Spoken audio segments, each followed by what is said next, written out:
नमस्कार साथियों। शिक्षा शास्त्र की एक और क्लास में आप सभी का स्वागत करता हूं। मेरा नाम है निकेत। अगर आप चैनल पर नए हैं तो चैनल को लाइक सब्सक्राइब शेयर करें। शिक्षा शास्त्र विषय से जुड़े हैं, इसको ज़्यादा से ज़्यादा शेयर सब्सक्राइब करें जिससे ज़्यादा से ज़्यादा लोग जुड़ पाएँ। और जैसा कि आप लोग देख रहे हैं कि BA पार्ट 1 में यूनिट 3 कंटिन्यू किया जा रहा है, जिसमें एजेंसीज ऑफ एजुकेशन की हम बात कर रहे हैं। जैसे होम, फैमिली या परिवार के बारे में हम पढ़ चुके हैं, स्कूल के बारे में पढ़ चुके हैं। आज का टॉपिक है स्टेट। लेकिन उससे पहले जो लोग नेट के बारे में पढ़ना चाहते हैं, नेट का एग्ज़ाम देना चाहते हैं, एजुकेशन सब्जेक्ट से हैं, तो वो लोग चैनल को ज्वाइन कर लें, जो टेली चैनल है जिसका लिंक डिस्क्रिप्शन में दिया गया है। तो वहाँ पे जल्दी ही न्यू बैच शुरू किया जाएगा। जून से में भी 1 जून से शुरुआत हो जाएगा। तो जितने भी लोग पढ़ना चाहते हैं तो पेड बैच होगी, ठीक है। तो वहाँ पे आपको जो पेड बैच पढ़ाया जाएगा तो उसमें आपको बाकायदे नोट्स भी दिए जाएंगे और जो भी टॉपिक है वो पढ़ाया जाएगा। तो ये कॉन्सेप्ट है खैर फिलहाल पेड बैच का। लेकिन अभी आते हैं हम फर्स्ट पेपर के लिए, यहाँ पे जो हमारा चल रहा है BA पार्ट 1 का। तो हम बात करते हैं स्टेट्स की। तो जो स्टेट शब्द है, इसकी जो मीनिंग होती है राज्य होती है, और इसकी उत्पत्ति होती है स्टेटस शब्द से, जो लैटिन का शब्द है। स्टेटस का मतलब वो वाला व्हाट्सएप वाला स्टेटस मत समझ लेना। स्टेटस का मतलब वहाँ पे पावर से लिया जाता था, लेकिन बाद में इसको ट्रांसफॉर्मेशन हो जाता है, रूपांतरित हो जाता है, स्टेटस शब्द ही बन जाता है स्टेट्स, ठीक है। यहाँ पे STAT बस ई लगा दिया, ठीक। तो यहाँ से बन जाता है राज्य। अब राज्य क्या होता है, इसके 4 एलिमेंट्स होते हैं। राज्य के 4 एलिमेंट्स होते हैं जो बहुत जरूरी होते हैं, जिनके बिना आप किसी को राज्य या किसी को कंट्री या डिसाइड नहीं किया जा सकता। जिसमें सबसे पहला है आपका टेरिटरी, यानी एक फिक्स आपके पास भौगोलिक एरिया होता है जिसको हम निश्चित भूभाग बोलते हैं। दूसरा होता है पॉपुलेशन, यानी जनसंख्या होगी, भाई कोई रहेगा तभी तो है राज्य। दूसरा सरकार होगी उसको चलाने के लिए, और प्रभुसत्ता होगी, सवर्जिनिटी होगी, कि वहां पे जो लोग रह रहे हैं वो सही से रह पा रहे हैं या नहीं। इन चीजों मतलब बेसिक 4 एलिमेंट्स होते हैं राज्य के। अब अगर हम इसको थोड़ा सा डिफाइन कर दें ये क्या होता है, तो राज्य के बारे में एक विद्वान है I.L. कैंडल। I.L. कैंडल, इनका कहना था कि राज्य एक व्यवस्थित राजनीतिक समुदाय है। मतलब इन्होंने इसको एज अ डिनोट किया पॉलिटिकल सोसाइटी के रूप। किसको डिनोट किया? राज्य को। इन्होंने कहा कि जो राज्य है एक पॉलिटिकल सोसाइटी है जिसका एक निश्चित भूभाग है, जो कि मैंने इसके 4 एलिमेंट से पहले ही बताया कि भाई उसके पास क्या होगी, एक फिक्स जियोग्राफिकल एरिया होगा, ठीक है।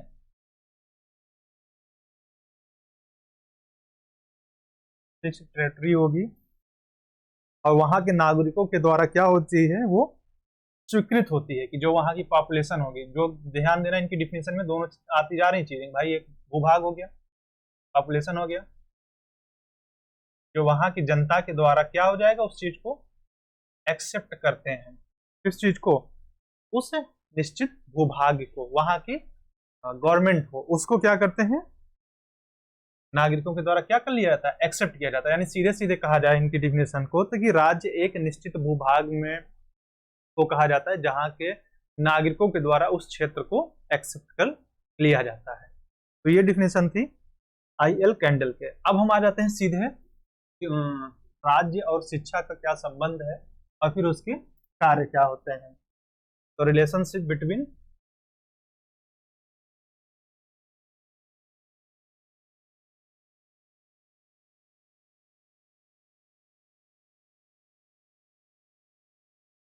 स्टेट एंड एजुकेशन, इनके बीच में शिक्षा क्या संबंध हो जाते हैं। तो अब जब राज्य होता है तो वो उसका जो एडमिनिस्ट्रेशन एरिया होता है वो क्या होता है, एजुकेशन को डेवलपमेंट करने में हेल्प करता है। तो यानी पहला काम ये क्या कर रहा है, हेल्प कर रहा है किस चीज को, एजुकेशन को डेवलप करने में। तो ये क्या कर रहा है, राज्य क्या कर रहा है, शिक्षा के लिए पहली चीज उसको विकसित करने में सहयोग दे रहा है, कि भाई जो भी नई चीजें आ रही, नए ट्रेंड आ रहे हैं, हम अपने से हमारी जो विरासत है वो लुप्त ना होने पाए, उसका लैक्स ना होने पाए। दूसरी चीज ये क्या करता है, आपकी सेफ्टी का ध्यान देता है, किसके पर्पज से, आपके कल्चर के। आपके कल्चरल की सेफ्टी करता है। अगर ध्यान दो तो कई जगहों पे क्या होता है, सांस्कृतिक मेले लगते हैं। कई बार देखा होगा पुस्तक मेला लगता है। ये मेले, ये फेयर्स क्यों होते हैं? इसी कारण होते हैं कि जो चीजें हैं उनको बचाई जा सके, लोग इनको भूल न जाए, या ये डिस्ट्रॉय ना होने पाए, या ये विलुप्त ना होने पाए। तो कई बार आपको देखो सांस्कृतिक मेलों का आयोजन किया जाता है, ठीक है, आपकी हेरिटेज को आपको दिखाया जाता है। तो ये दूसरा काम करते हैं। तीसरा काम ये करते हैं कि कार्य कुशल नागरिकों का सृजन करते हैं।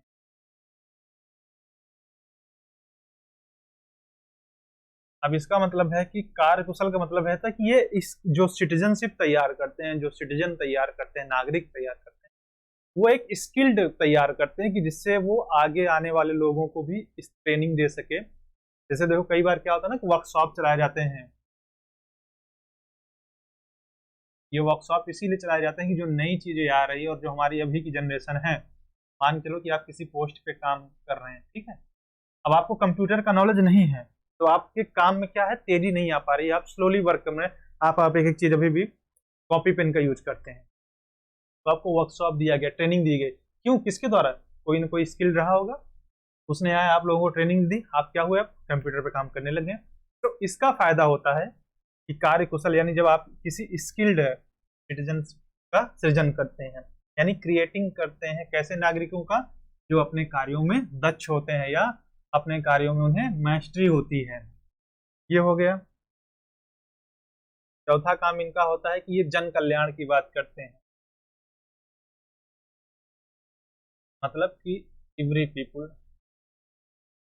या एवरी पर्सन की, मतलब ये एक चीज करते हैं कि इंडिविजुअल डेवलपमेंट, मतलब जो हम कह सकते हैं फायदा, ये हमारा अपना होता है ना कि हाँ ये मेरा अपना क्षेत्र है, इसमें मेरे मुझे फायदा है, नहीं, ये सबकी बात करते हैं कि सभी बढ़े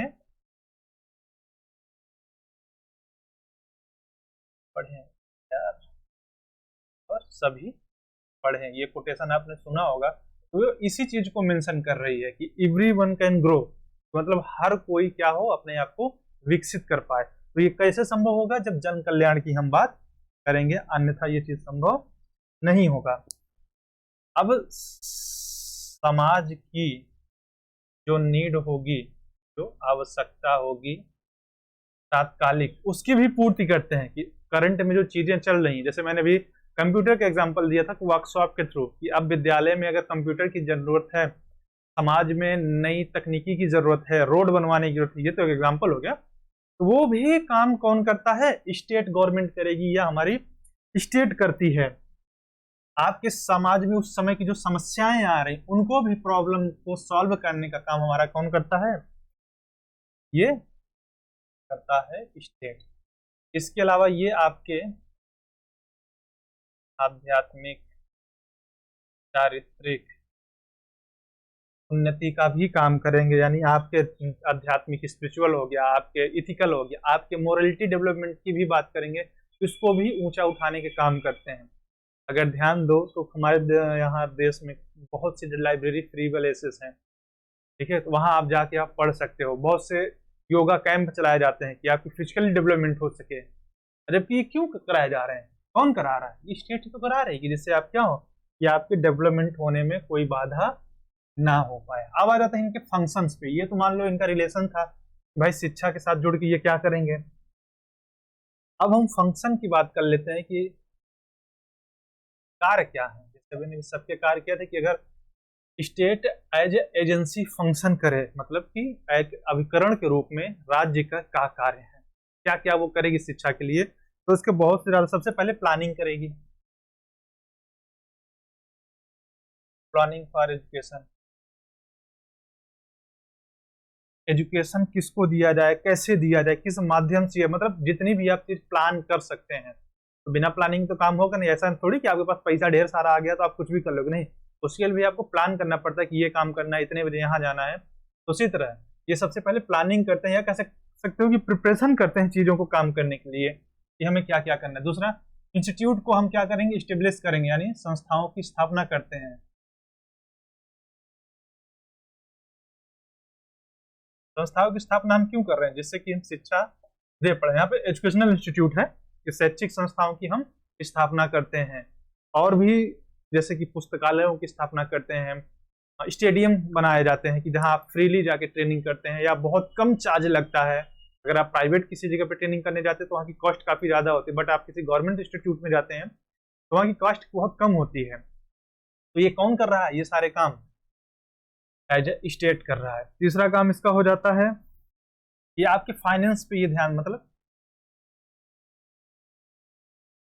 वित्त पे ध्यान देते हैं कि भाई बजट भी हमें लेके चलना है, बजट को छोड़ नहीं देना है। क्योंकि कहा जाता है ना कि अगर कभी आप ज्यादा पैसा खर्चा कर देते तो घर वाले तुरंत एक बात कहते हैं, पैसे पेड़ पे नहीं उगते बेटवा।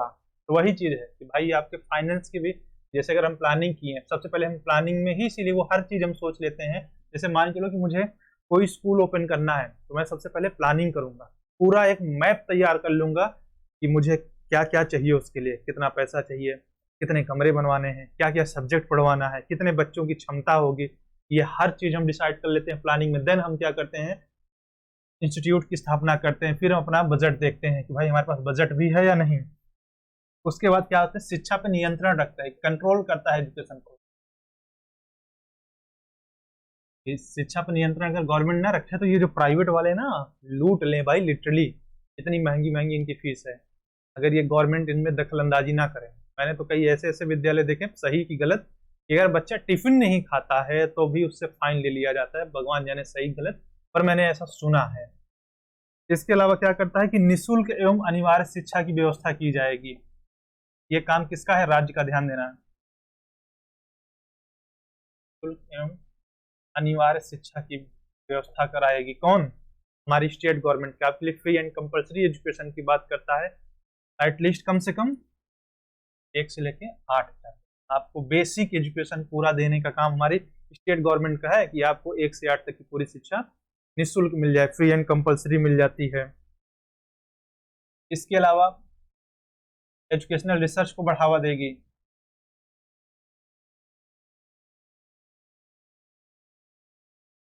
इसका फायदा क्या होगा, जब एजुकेशनल रिसर्च होगा तो शैक्षिक शोध जब होंगे तो शिक्षा क्षेत्र में जितने भी नए नए नए ट्रेंड्स आएंगे, जो नए नए इनोवेशंस हो रहे हैं, हम उनको यूटिलाइज करना सीख पाएंगे, क्या हमारे लिए ज्यादा उपयोगी है, क्या कम है, हम पहले किसको प्रेफरेंस दें। इन सारी चीजों को हम फायदा उठाते हैं एजुकेशनल रिसर्च से।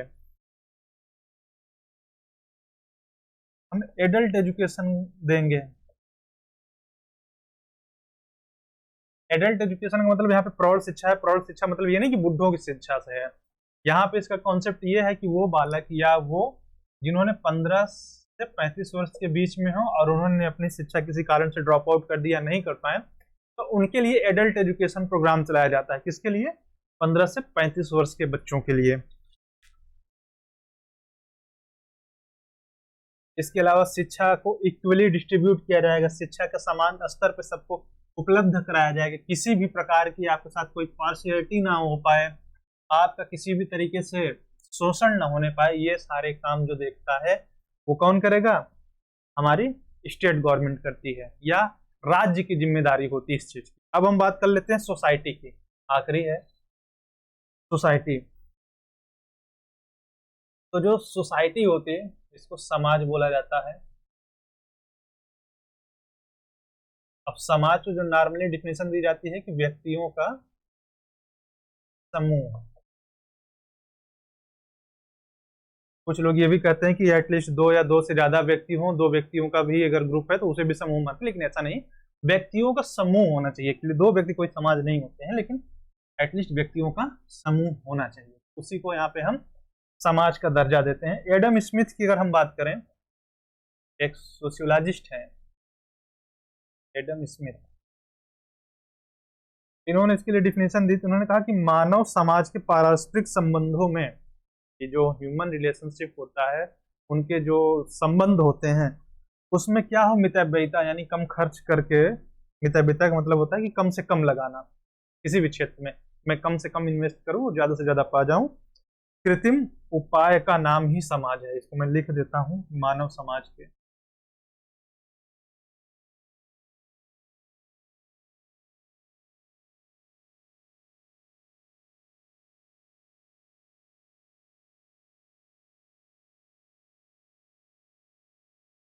पारस्परिक संबंधों में मितव्ययिता।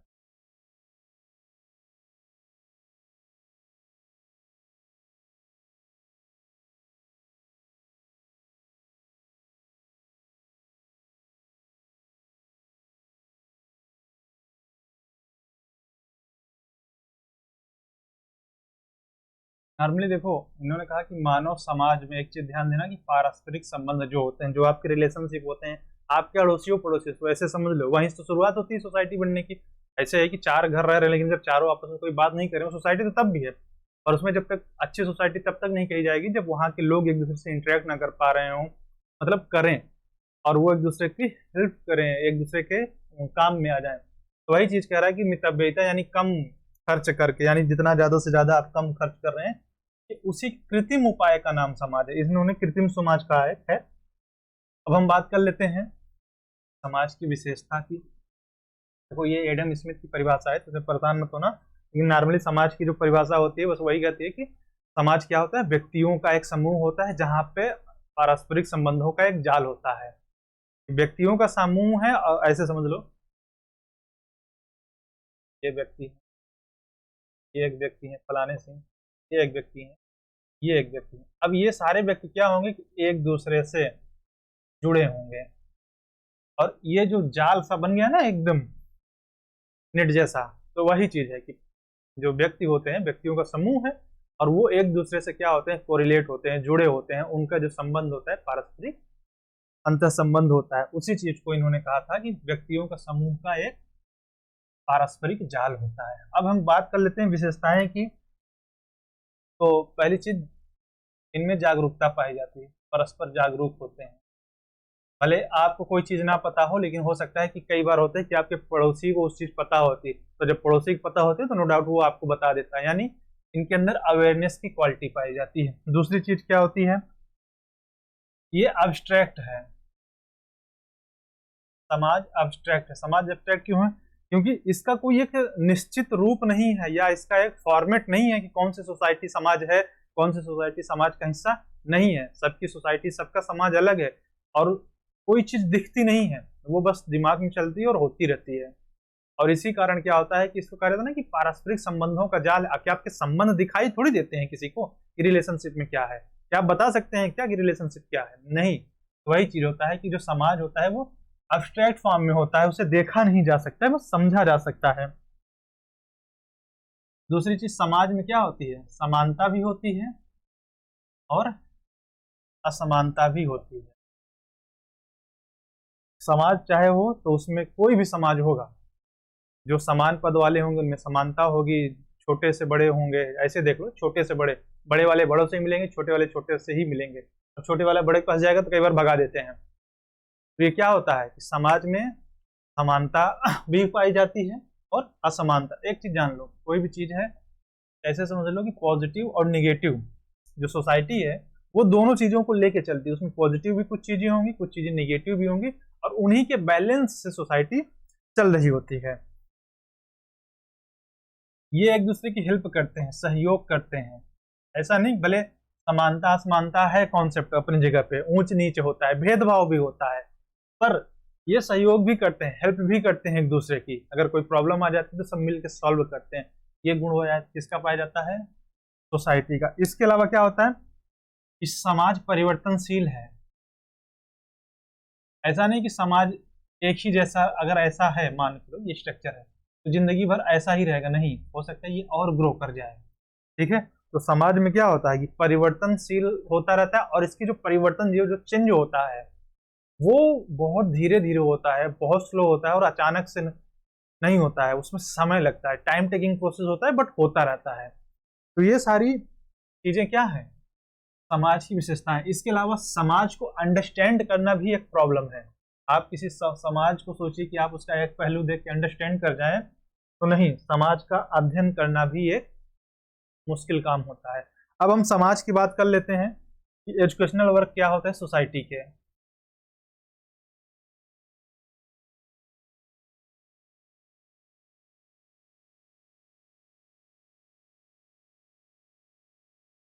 जैसे कि स्टेट्स के बताए थे कि उसने क्या क्या किए हैं, उसी तरह इसके भी कुछ हैं।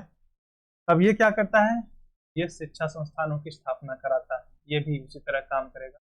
शिक्षा संस्थानों की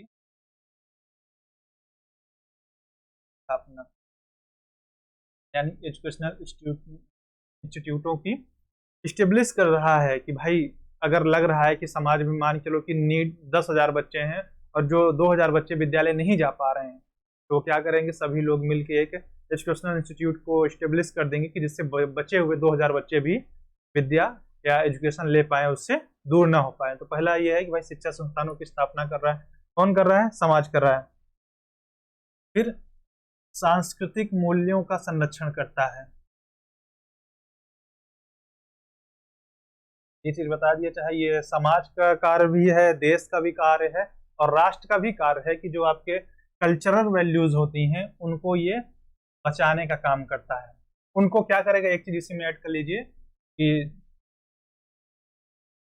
जनरेशन टू जनरेशन उसको वो ट्रांसफर करेगा, पीढ़ी दर बचाएंगे भी हम, मतलब सेफ्टी भी रखेंगे और उसको हम अपनी नेक्स्ट पीढ़ी को, नेक्स्ट जनरेशन को हम ट्रांसफर भी करेंगे। तीसरी चीज होती है श्रम के प्रति निष्ठा जागृत करना।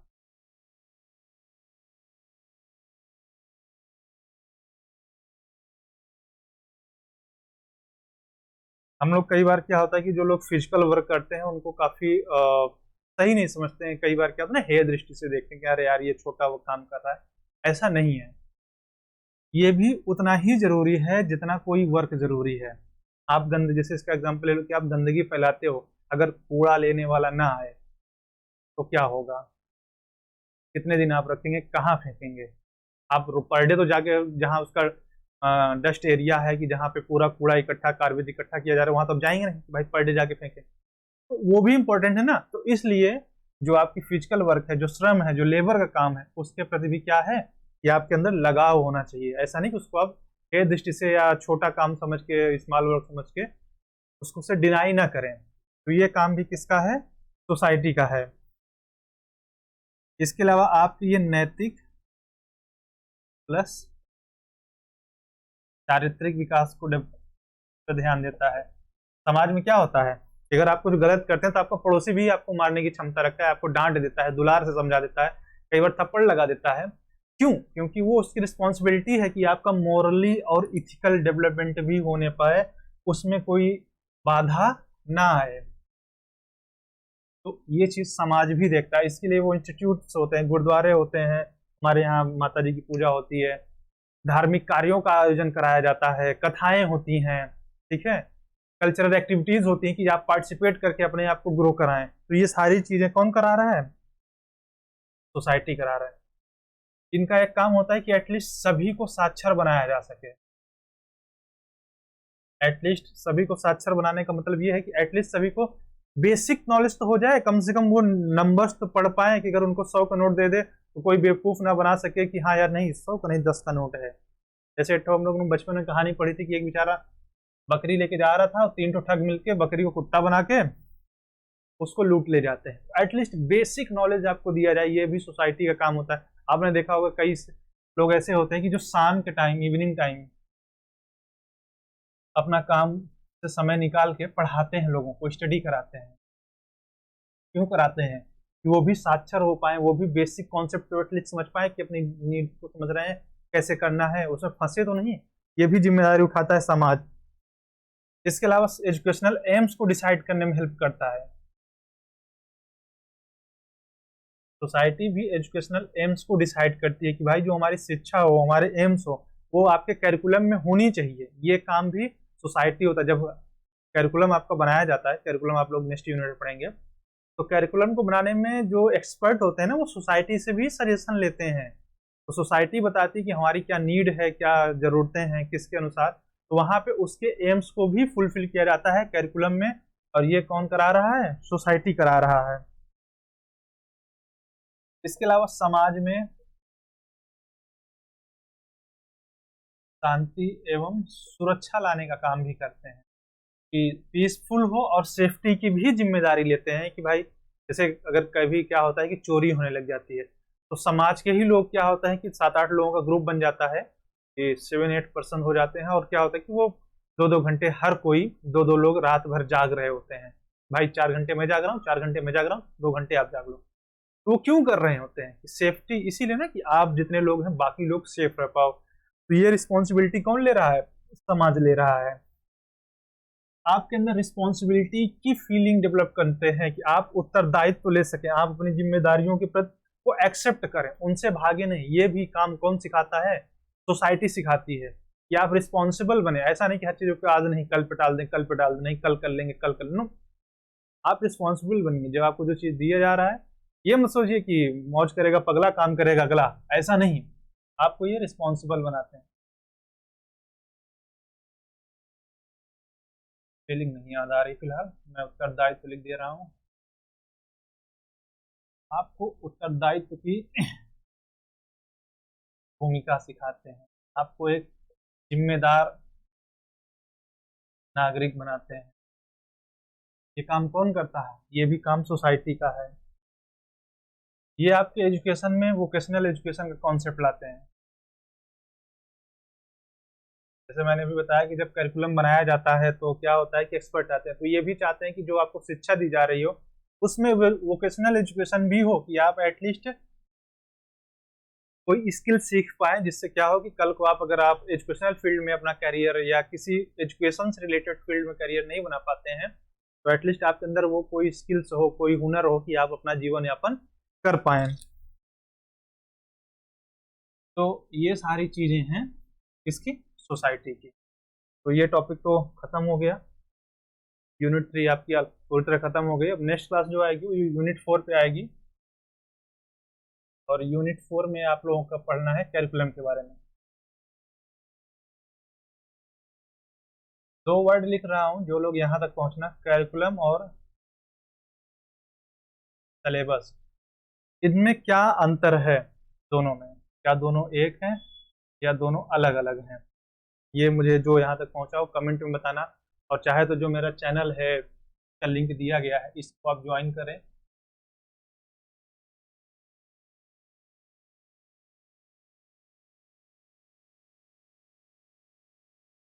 और वहाँ पे आके बताइएगा। और नहीं तो जो लोग एजुकेशन नेट के लिए पेड बैच पढ़ना चाह रहे हैं, मैं जून से वो बैच डिसाइड किया हूँ कि हाँ जून से शुरू करते हैं। तो वहाँ पे आके नेट के लिए अगर आप पढ़ना चाह रहे हैं, ठीक है, पेड बैच है वो। यहाँ पे जो वीडियो मिलते हैं आपको फ्री ऑफ कॉस्ट मिलते हैं, लेकिन वहाँ पे जो मिलेगा आपको उसके लिए पेमेंट करनी पड़ेगी। तो जितने भी लोग पढ़ना चाहते हैं तो चैनल में आके बात कर लें। टेलीग्राम चैनल है, चाहे तो ये नंबर आपको प्लेस हो रहा होगा, उस पर आप व्हाट्सएप पे भी कांटेक्ट कर सकते हैं, सेम नंबर है दोनों का, आप वहाँ से बात कर सकते हैं। Thank you. और एक बार फिर है कि चैनल को जितने ज़्यादा लोग देख रहे हैं, जितने ज़्यादा लोग सब्सक्राइब कर सकते हैं, उसको ज़्यादा से ज़्यादा सब्सक्राइब करा दो यार, क्योंकि शेयर सब्सक्राइब करने पे हमको भी मोटिवेशन मिल जाता है कि हाँ यार ज़्यादा से ज़्यादा लोग देख रहे हैं, तो मैं ज़्यादा से ज़्यादा इस पर वीडियो बनाऊंगा। जिससे क्या होगा कि ज़्यादा से ज़्यादा आपको कांटेक्ट मिल पाएगा कि हाँ आपको पढ़ने में भी होगा, और मुझे लगेगा कि हाँ आप लोगों के साथ है, तो मुझे भी थोड़ा अच्छा लगेगा कि हाँ आप लोग सपोर्ट कर रहे हैं। तो ज़्यादा से ज़्यादा शेयर और सब्सक्राइब करें। Thank you.